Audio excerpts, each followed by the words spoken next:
Welcome back, family. We're back at it again with another testimony. I'm so excited for this one. With these testimony series, we're breaking down the stereotypes of what a testimony is supposed to sound like.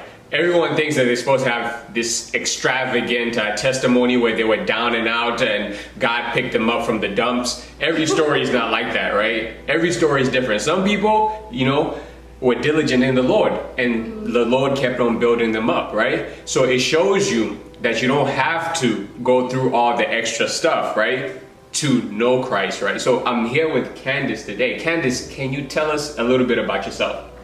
So, just generally? Yes, generally. We want to know you. Okay. Hey, I'm Candace.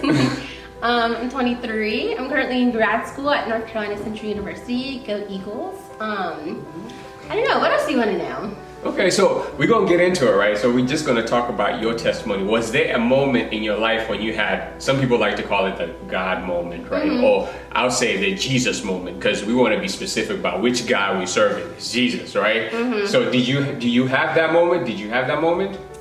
So I think for me, because I grew up in a Christian household, it was more of a continuous moment, not a specific this is where the Lord really came through. I think there's been a lot of small things that God has done for my life that showed me, wow, he's really been involved in just who I am as a person, with my family, my mentors.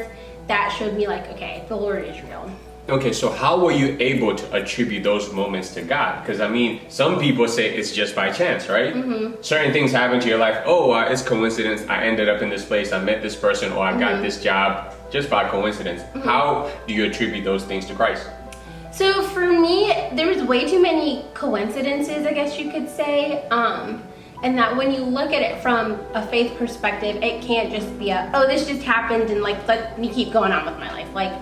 No, that's not what happened. So for example, like I said, I grew up in a Christian household, but around 8th grade, everything completely went upside down. We had really close family friends of ours passed away from sickle cell, and then my grandmother passed away, and then my parents moved us to a different church, and then I was the only new kid in my whole grade at this new school. And so I think then I was God, where are you in these moments? Because you grow up hearing God's always there, he's got you. But I really felt abandoned by the Lord during that time.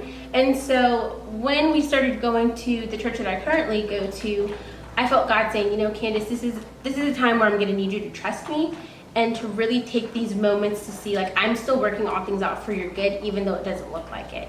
So I think that was definitely a moment of faith and just saying, okay, God, I actually do trust you in these moments.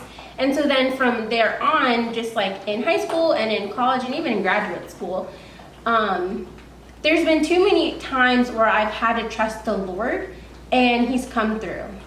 You always have to trust the Lord, but I think you have a decision to either do your own thing or to go with God's plan, which may not look like what you assume or what you wanted to do in the first place. And trusting him, even though it wasn't what I wanted to do, in just decisions that I had to make, and seeing how it worked out in the end, I can only attribute that to God, because it didn't make sense logically. It didn't make sense in, I guess, the natural world. It had to be something going on spiritual that God was really preparing me for. So to kind of answer your question, that's what I would say.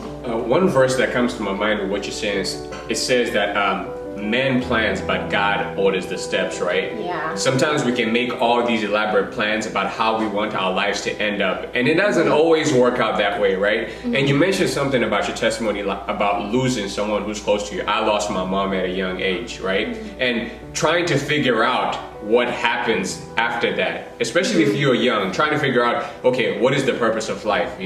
Why do people that you love end up, going away?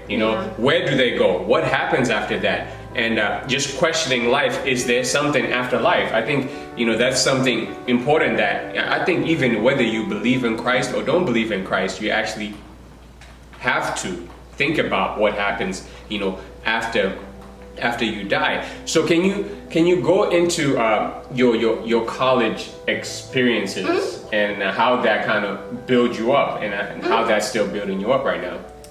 So for college, trying to think of a good way to explain this. So I went to a Christian school, which means that a lot of the things, like my classes were influenced from a biblical worldview. But the nice thing about the school that I went to was they never forced you to like go to Bible study. They never forced you to go to chapel. They never forced you to even attend a church. It was very strongly recommended, but they were like, your relationship with God has to be steps that you take for yourself. And so they had people around us that really encouraged us, mentored us to make sure we were on the straight path, but they gave us the freedom to choose, okay, who are you going to be when no one else is saying you need to do this, you need to do this. And I think for me, that was a really big role in like, okay, this is my faith. And I knew that it was my faith, but it was another opportunity to say, who am I going to be in college? Because there's people partying, there's people smoking, there's people sleeping around, there's people doing all kinds of things, even at Christian school.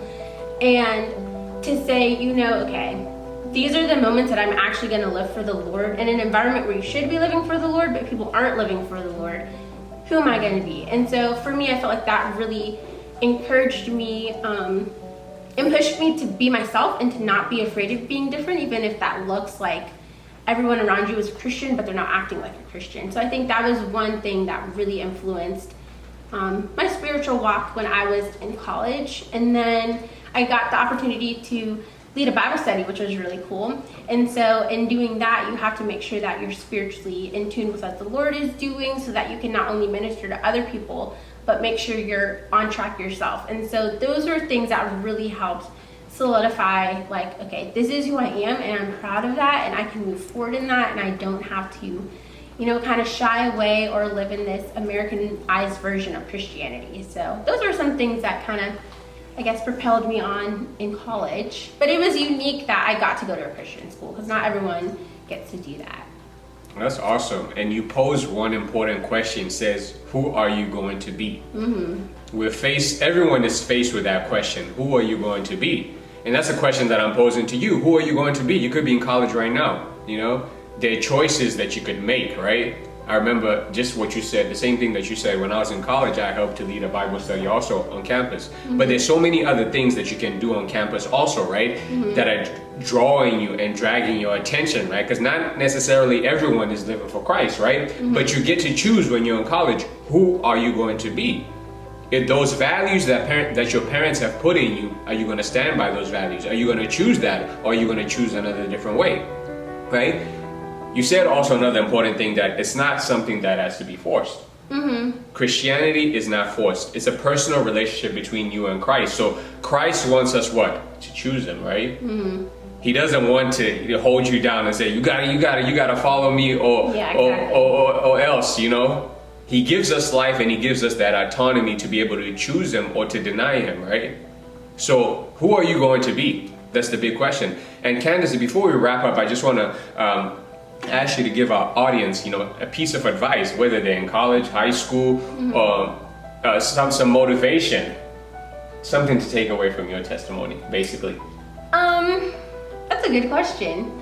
I think oftentimes, from at least my perspective, it kind of felt like since I didn't have this huge testimony of like, hey, let me get in front of the church and talk about how God delivered me from like drugs or whatever. It can seem almost discouraging, like you don't have a voice or you don't have something to say for the Lord, but that's not true. Because God uses each and every individual for his glory, and uses each and every story to impact somebody else. And so a big piece of advice I would give is be yourself.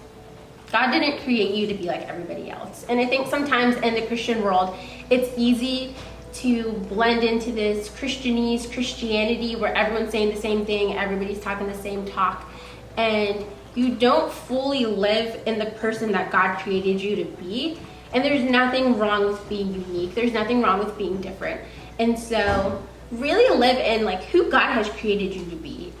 I think people need to understand that that's not a bad thing. So that's one piece of advice I would give for people in college. And yes, you may look different than everybody else. That may mean you lose some friends. That may mean you gain some friends. But really be who God's called you to be. Pray about it. Take time to fast and to think about it, and to have mentors come alongside of you and encourage you. But it's okay to literally just like be yourself. Like that's perfectly fine. That's who God created you to be. So take full advantage of that. Awesome. You heard it here. Be who God has called you to be. Choose God over the world, right? By choosing God, you get to know your full identity within Christ. And I always like when people say fast, right? Because a lot of people, when you mention fast, they think I'm going to starve to death, right? Yeah, you can fast. If you've never fasted as a Christian, if you've never, fasted in prayer, some things can only be done through fasting and prayer, right? So you have to incorporate those things if you want to be stronger in your relationship with Christ, right? So incorporate those principles that God has given us. Those are weapons that God has given us. So incorporate those things and allow Christ to work on your behalf. God has given us angels that work on our behalf. So if you're not praying, if you're not fasting, you're not putting those things to work. So thank you for joining us again. Have a blessed day.